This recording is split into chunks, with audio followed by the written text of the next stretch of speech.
एक ऐसे आदमी की कल्पना कीजिए जिसने अपने देश के लिए सब कुछ दे दिया हो। एक ब्रिलियंट साइंटिस्ट, एक देशभक्त, इंडिया के स्पेस एम्बिशंस के दिल में बसा एक विजनरी। वो एक हिस्टोरिक ब्रेक थ्रू के करीब है, इंडिया को दुनिया के स्पेस सुपर पावर्स में शामिल करने के लिए तैयार है। अचानक उसकी दुनिया बिखर जाती है। आधी रात को दरवाजे पर दस्तक, एक अरेस्ट और देशद्रोह के आरोप। रातों रात मीडिया उसे ट्रेटर का लेबल दे देती है। जिस देश की उसने सेवा की वही उसे ठुकरा देता है। उसकी जिंदगी भर की मेहनत एक पल में तबाह हो जाती है। ये कोई फिक्शन नहीं है, ये नंबी नारायणन की सच्ची कहानी है, जो आईएसआरओ के एक सीनियर साइंटिस्ट थे। एक नेशनल हीरो रातों रात नेशनल विलन कैसे बन गया? क्या वो एक जासूस था या किसी डार्क कॉन्स्पिरेसी का शिकार? आज हम एम्बिशन, बिट्रेयल और जस्टिस के लिए एक ऐसी लड़ाई की कहानी उजागर करेंगे जिसने इंडिया के साइंटिफिक कम्युनिटी को हिला दिया। जैसे जैसे हम परतों को हटाएंगे, आपको डिसाइड करना होगा असली नंबी नारायणन कौन था। चलिए शुरू करते हैं। इस ट्रेजेडी को समझने के लिए हमें उस आदमी और उसके सपने को जानना होगा। 1941 में तमिलनाडु के एक छोटे से शहर में जन्मे नंबी नारायणन साइंस के प्रति पैशन के साथ एक प्रोडिजी थे। उन्होंने आईएसआरओ के शुरुआती दिनों में ही इसे ज्वाइन किया था। विक्रम साराभाई ने उन्हें उनकी इंटेलेक्ट और पेट्रियटिज्म के लिए चुना था। नंबी ने इंडिया का पहला रॉकेट लॉन्च पैड बनाने में मदद की और लिक्विड प्रोपेलेंट इंजन्स में पायनियरिंग काम किया।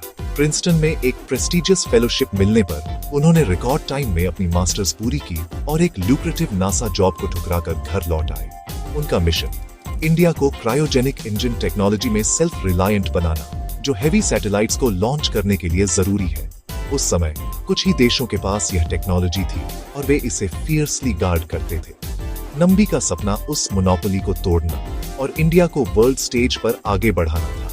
उन्होंने इस मकसद के लिए अपनी जिंदगी समर्पित कर दी, विदेश में कंफर्ट और फेम को ठुकरा दिया।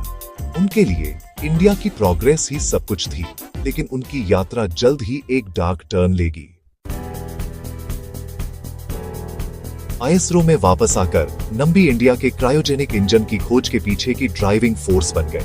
इस टेक्नोलॉजी में एमडी फीट हासिल करने का मतलब था अंटार्कटिका से भी ठंडे तापमान पर ईंधन को संभालना। नंबी ने एक रिलेंटलेस टीम का नेतृत्व किया, छोटे इंजन बनाए और बड़ी छलांग के लिए ग्राउंड वर्क तैयार किया। ये महसूस करते हुए कि समय कम है, उन्होंने टेक्नोलॉजी ट्रांसफर के लिए रशिया के साथ बातचीत की। यूएस इंडिया के उदय से डरकर रशिया पर उस डील से पीछे हटने के लिए दबाव डाला। इंडिया को कुछ इंजन मिले, लेकिन नो हाउ नहीं मिला। निर्विघ्न नंबी की टीम ने रशियन इंजीनियरों के साथ मिलकर काम किया, हर डिटेल की रिवर्स इंजीनियरिंग की। यह एक मास्टर स्ट्रोक था। इंडिया स्पेस टेक्नोलॉजी में सेल्फ रिलायंस के कगार पर था। नंबी का विजन पहुंच के भीतर था, लेकिन पावरफुल फोर्सेस देख रहे थे। जितना वो सक्सेस के करीब आते गए, खतरा उतना ही बढ़ता गया और फिर डिजास्टर आ गया। नवंबर 1944, ठीक उसी समय जब नंबी अपने सपने को हासिल करने वाले थे, उन्हें बिना किसी चेतावनी के गिरफ्तार कर लिया गया। मीडिया वाइल्ड स्टोरीज से भर गया। एक टॉप साइंटिस्ट, विदेशी महिलाएं, स्पाई, बिट्रेयल। रातों रात नंबी एक नेशनल विलन बन गए। उनके परिवार को ऑस्ट्रेसाइज कर दिया गया। पब्लिक स्कोन और आइसोलेशन ने उनकी जिंदगी तबाह कर दी। केरल पुलिस फ्लिम्जी एविडेंस पर काम करते हुए उन्हें कैमरों के सामने परेड किया। जांच सच्चाई से ज्यादा स्पेक्टिकल के बारे में थी।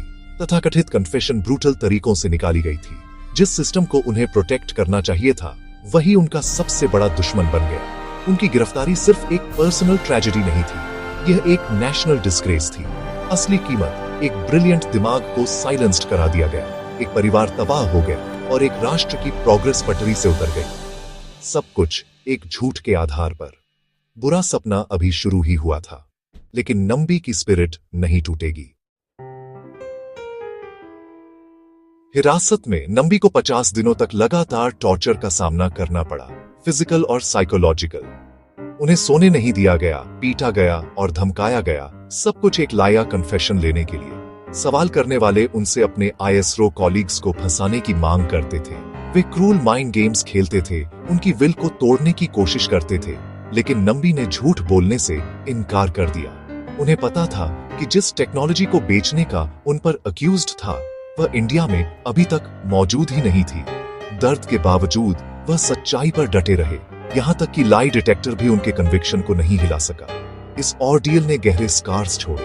लेकिन उनकी इंटेग्रिटी बरकरार रही।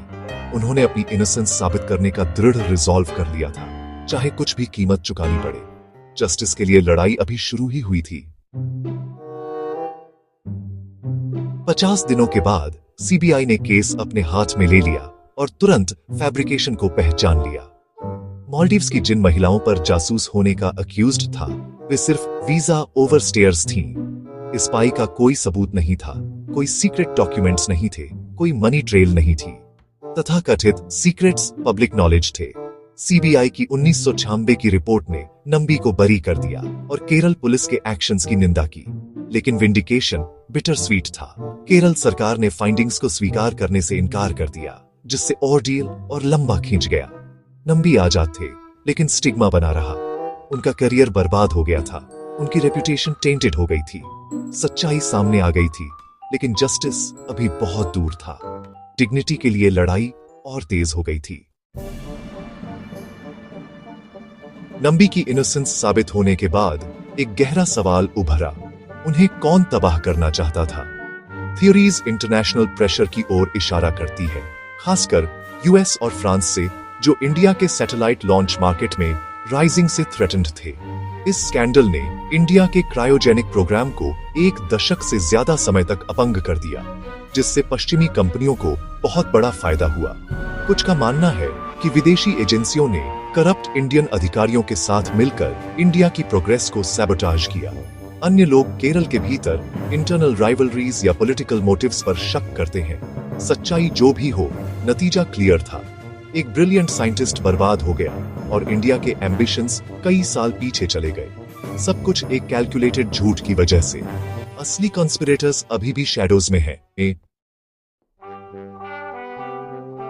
बरी होने के बाद भी नंबी की लड़ाई खत्म नहीं हुई थी। उन्हें आईएसरो में साइडलाइन कर दिया गया था। एक आउटकास्ट की तरह व्यवहार किया जाता था।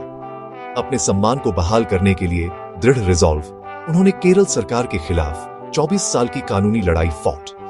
उन्होंने अपनी सेविंग्स खर्च की, एंडलेस कोर्ट हीयरिंग्स सहे और हार मानने से इनकार कर दिया। 2018 में सुप्रीम कोर्ट ने आखिरकार उन्हें विंडिकेट किया, कॉम्पेंसेशन दिया और उन अधिकारियों की जांच का आदेश दिया जिन्होंने उन्हें फंसाया था।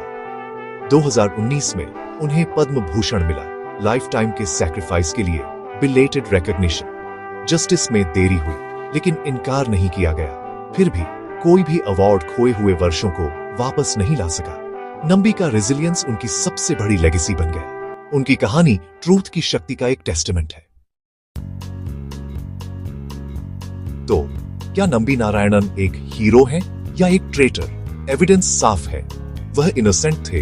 एक कॉन्स्पिरेसी ने उन्हें फंसाया, जिसकी कीमत इंडिया को बहुत चुकानी पड़ी। उनका ऑर्डियल मीडिया सेंसेशनलिज्म और पावर के दुरुपयोग के खतरों के बारे में एक वार्निंग है। हम उन्हें एक नेशन के रूप में फेल कर गए और हमारे स्पेस प्रोग्राम ने इसकी कीमत चुकाई। लेकिन नंबी की स्पिरिट कभी नहीं ब्रोकन। उन्होंने ट्रूथ के लिए लड़ाई लड़ी, अपना नाम साफ किया और अपना ऑनर वापस पाया।